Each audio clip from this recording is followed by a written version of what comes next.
I started from the Academy of Music, and therefore my short story is called A Study in a Mall, Red Brick. Poland was always a magnetic country for him. Or has he just understood it now, coming for the first time to the Polish city of Gdansk? It started in his Uzbek childhood. He used to live in Tashkent on Adam Mickiewicz Street. Down this street there were ruins of a strange, non-Uzbek red brick building which the locals called Kostyol, an unfamiliar word to him. Going to swim under the unbearable sun in the muddy Sala river next to this Kostyol, children loved to explore the ruins while guessing what this word Kostyol might mean. Some would say it's to do with the Russian word kostер, fire. And to justify this, remember the fires they used to make to bake potatoes in hot ashes. Or the very shape of the building with its red columns, arches and walls, but no roof. Others would disagree and argue that this word was similar to kosti, bones, and refer either to the skeleton of the building or to the real bones scattered among stones and dust. But once, when playing their usual game of World War II, for which this mysterious red brick building was ideal, they were caught by a blonde man who spoke a strange, broken Russian. They were dead scared of being reported, if not to the police, then at least to their school and parents. But that strange man in a long black coat gathered them in the middle of the ruins of that red brick building with glassless ogival windows and asked, "Do you know what this place is?" "Kostyol," said one of the boys. "Do you know what Kostyol means?" Nobody replied. The man with the long blonde locks said, "It's a Polish church," and then added, "My family is buried here." They all went silent. That mysterious man must have told them the story of his family, but what was this story about? Nobody remembered. Though maybe the story was too frightening, for they never went to that Kostyol again, ever. He recalled that man once again later, while serving in the Soviet army. His regiment was based in Bagration, a town in former Prussia, on the border with Poland. Looking from the attic of their Prussian red brick building to the other side of the border, to the west, he used to see blonde Polish farmers in their fields, and every woman, be it a farmer's wife or a daughter, bringing him his lunch or water, looked like a fairy, like Barbara Brilska or Paula Rasa, Polish cinema stars from Andrzej Wajda films, which they clandestinely watched on Polish TV when their commanders were asleep. Later, when he married, the Polish theme of his life continued. His wife was a student of Tashkent Conservatory and used to play for hours and hours her favorite Chopin's etudes. But most of all, he loved Aginsky Polonaise, Farewell to the Motherland, again, unable to put this wonderfully powerful music into any context. It was the same with the musicology books his wife had. He wouldn't know why, but sometimes going to the loo, he used to pick up from his wife's bookshelves 2 volumes of Constanze Ildefons Galczynski, maybe just because of his majestic and strange name.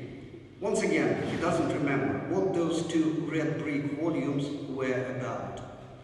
By that time, the Kostyol, refurbished and renovated, was given to the conservatory as their concert hall, which had the only organ in Tashkent. There were no professional organ players in Tashkent, and his wife, as a leading pianist, was asked to play something from her piano repertoire, something she could easily adapt for the organ. He was invited to a rehearsal, where his wife decided to play the same Polonaise, Farewell to the Motherland. And though the conservatory party secretary said to her, "You played this piece for 3 minutes, could you do the same but for 1.5 minutes?" Much to everyone's laughter, the music turned out truly prophetic. The same year they left Uzbekistan, their motherland, for good. So that Kostyol, that music, is still aching and reverberating inside of him. Poland has always been a magnetic and strange place in his life. Or has he just understood it now, coming for the first time to the Polish city of Gdansk? He tries to speak a deliberately broken Russian, bending it with extra hissing consonants towards for Polish with little success. In the canteen he asks for grechka, buckwheat, but the pani serves him carrots instead. No wonder, because the Polish word for shop, for instance, sklep, in fact means tomb in Russian. However, the subliminal music still goes on. So what was the story told by that blonde, disheveled man in the long black coat? He tries to revive it by associations. German speech is coming from a small old street where a guide leads a tour, apparently talking about Günter Grass, who was born here. Would Grass help in finding back that forgotten story? He looks around and sees Voyevodska Imierska Biblioteka, which translates into Russian as the library of the local troops commander. It must be about the Nobel Prize winning Günter Grass. It turns out to be a county library, but there is a thick red brick volume by Grass on its shelves. He opens the book and guess what he finds there? Der Weite Rock, the White Rock. So is it always about something missing in your life, about something distant and dreamy? The nearest mountain range to Tashkent was called Aktash, the White Rock. In a minute, a most gentle and intelligent librarian shows him the rarities of his library. This book, he says, is a reprint of Chopin Etudes, and that one, called Narratio Prima, is a reprint of Nikolai Copernic's work. Copernicus first told the world that the earth was round, and what did you say? Narratio Prima, the first narration. He came to Poland, which was the West for him in his youth. From further west, from London. Are we wandering the world before ultimately coming home, he thinks momentarily. The first narration of that old blonde man in the black coat among the ruins of the red brick Tashkent costume. Is it, was it, about this? An old red tram with scalloped seats takes him to a train station where he changes for a local train with worn-out purple seats. He listens to people talking, small talk of a big city, one wave after another, like an orchestra murmuring before the piano solo. Kocham Jarkak Ali, he reads that untranslatable graffiti on a red brick wall. He comes to a station called Stochnia Gdanska, which in Russian means sewage of Gdansk. But again, it's a miss. The place name in Polish turns out to be shipyard. Poland has always been a mysterious country to him. But is it just Poland, or perhaps any country where he finds himself, becomes the center of the world, where all threads of his mind, all memories of his past, all notes of his inner music, all bricks of his unconstructed building gather at once? The most depressing red brick warehouses of Gdansk, where Solidarność started and ended its own existence with its main adversary, communism. Only workers' rusted bicycles, still chained there after all these years, are left as a reminder.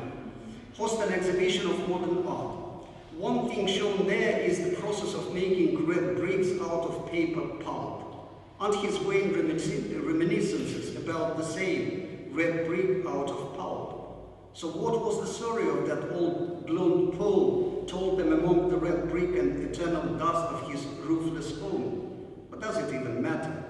The red tram which brought him here will take him back, one wave after another. He will look at the crossed cigarette sign, Zakaz Palenia, and give up. What's the point of trying so hard to bring together things which are so far apart? Is there anything in common? Is there anything common between smoking is prohibited and arson booking? Enough is enough. He should go somewhere down the road, somewhere near the river, where kids are playing in a modern playground. And all of a sudden, everything comes together. A blonde boy with curly locks, all dressed in red, and with a logo across his chest which reads, Urban Runner, will tell him the ultimate story of a Scooby-Doo, the dog chasing ghosts. That is the story. That is him. That is his life. The famous Polish writer Stanisław Lem describes in Solaris a human mission to another planet. where a thinking ocean recreates, revives, embodies their thoughts, feelings, memories.